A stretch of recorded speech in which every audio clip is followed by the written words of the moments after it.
This might be a little bit of bias here, but this may in fact be Quentin Tarantino's best film. Hello everyone, my name is Jake from Talk Too Much. Welcome to my underrated gem cut for June. I know we're cutting it very short, very last minute. At the time of this, it is June 30th. I'm hoping to have this video out today at the same time. But today I wanted to cover Jackie Brown. And Jackie Brown is a bit of an interesting movie, especially from Quentin Tarantino, because it's not one that's really talked about enough, and that's very unfortunate. So, to give a little bit of a backstory, I was not familiar with Quentin Tarantino's catalog. I mean, I knew of the names, just the most I really did to went out of my way to watch him is watch the first 30 minutes of Pulp Fiction and the first 30 minutes of Once Upon a Time in Hollywood. And neither of those movies really grabbed me, so I was kind of struggling with that. So, I was like, okay, they say the third time's a charm. I guess I'll give my third time to Jackie Brown. And finally, like this, I finally clicked with a Quentin Tarantino movie. After years and years of struggling to just find one to just watch, I finally clicked with Jackie Brown. And I am here to say that I do possibly think it is one of the better Quentin Tarantino movies, if not maybe his best work. So the plot behind Jackie Brown, it's fairly simple. Is Jackie Brown acts as a bit of a money mule, moving back and forth. And so she kind of works with cops, but she also works with her dealer on the side. And so in the Quentin Tarantino style, all at the airport, I believe it's based around the 60s and 70s. Forgive me, it's been a little bit since I've seen it, but that's around the time setting. And I have to say that it's very rare where I come into a movie that's 2.5 hours long. And so my wife and I watched about the first hour and a half, and we had to go to bed because, we're adults and we have jobs so we have to attend to.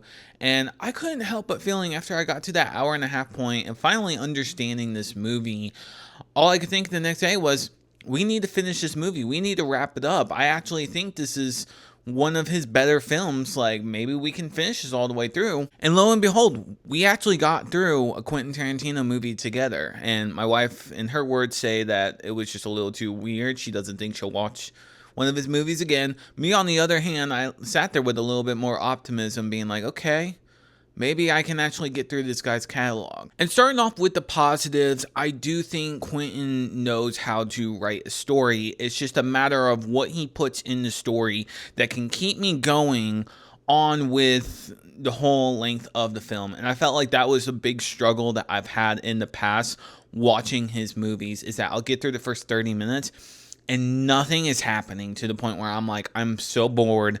I can't keep watching this. I need something else to keep my mind occupied because I am just sitting here bored out of my mind. And Jackie Brown does exactly what it needs to do. It plays the music at the right time. It has the scripts at the right time. Everything gets set up with the right people at the right time. I felt like this was Quentin's best effort when it comes to having a proper story and constantly keeping the audience engaged.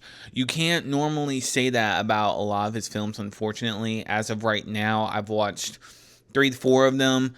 Easily, this is by far the best one that I've come across, and I just don't hear anyone talking about it. I'm like, why is no one talking about Samuel L. Jackson in this movie? Why is it always Pulp Fiction? Why is no one talking about Pam Grier, who I think is phenomenal in this movie, absolute badass of a woman, and I was so excited for her being the lead character. I was like, you are the reason why I'm only investigated in this movie. Other than that, if you would have removed her and probably put someone else, I don't know if I could say this is the best effort from Quentin. Another thing is that finally there is a script here that works a lot better with me. I personally am someone that just like, your script is going to make or break a movie, and this one does a lot better. It keeps a lot of my attention. I think it goes a lot more, and it's a lot more impactful with the dialogue back and forth. You're not so burnt out at the scenes when there's dramatic roles being played and they're going back and forth. You can actually go along with it, and you're not so turned off by it. And I feel like with previous films from Quentin, I really get turned off very quickly, especially when just nothing is being said or nothing really is being involved in the movie much. I tend to struggle with it. Going on to my mixed, now I don't have a lot of mixes, and nor do I have a lot of negatives about this film, because like I said, I do believe that this is Quentin's best effort. The mixes I do have is a little bit of the storytelling. It does the whole back and forth, back and forth, back and forth thing. It can drag on a little bit too long. I do think there's probably about 15 to 30 minutes of this movie that could have been cut, or at least more simplified. But that doesn't go off to say that it is a bad movie because of that. It's a little bit of a slow burn. And I've learned quickly that's kind of Tarantino's style, is he does the slow burns. But for me, it's really hard to engage with the project if it is such a slow burn. I don't feel like the payoff is worth it. I did get that at the very end. The third act, it really much pulls the whole slow burn. I got a lot of enjoyment out of that. And again, it took me about like 45 minutes in the beginning to kind of slowly get into it. About that hour and a half mark, I finally was fully on board, and I really wanted to see how this movie was going to resolve. So it really matters how much you can stand a slow burn. For me, they're not always my go-to, but at least I can sit there and I can tolerate it more, and I can actually sit through all the way and enjoy the film more. Nothing really to say here about the negatives. I mean, I didn't dislike anything about this film. I thought everything was done correct. I wish Tarantino, with his other films, followed more of what Jackie Brown at least was going for. I felt like it has a lot of his later work just doesn't stand out, or it's not as strong so much. And Jackie Brown stands out so strong because you can really feel everything firing on all cylinders. So if you want a slow burn, if you want a good underrated gem from Quentin Tarantino, I am going to recommend Jackie Brown for you. You may be shocked. Samuel L. Jackson's great in this movie. I think this is before Pulp Fiction, so actually I would go as far as to say this is him pre-Pulp Fiction with the Quentin Tarantino script. So if you really like Pulp Fiction, I mean, this is right up your alley with him. Pam Grier is phenomenal in this movie.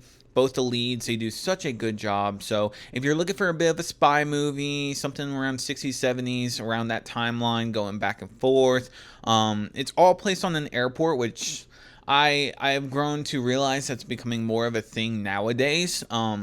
Back at the time, it was kind of genius.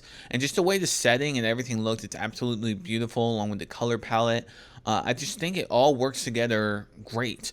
So with that being said, this is going to be my score for the movie. Like, share, let me know down below in the comments what your favorite movie is, whether it's from Pam Grier and you go as far as to say Ghost of Mars, or if you like Jackie Brown, let me know down below, and I'll see you guys in the next video.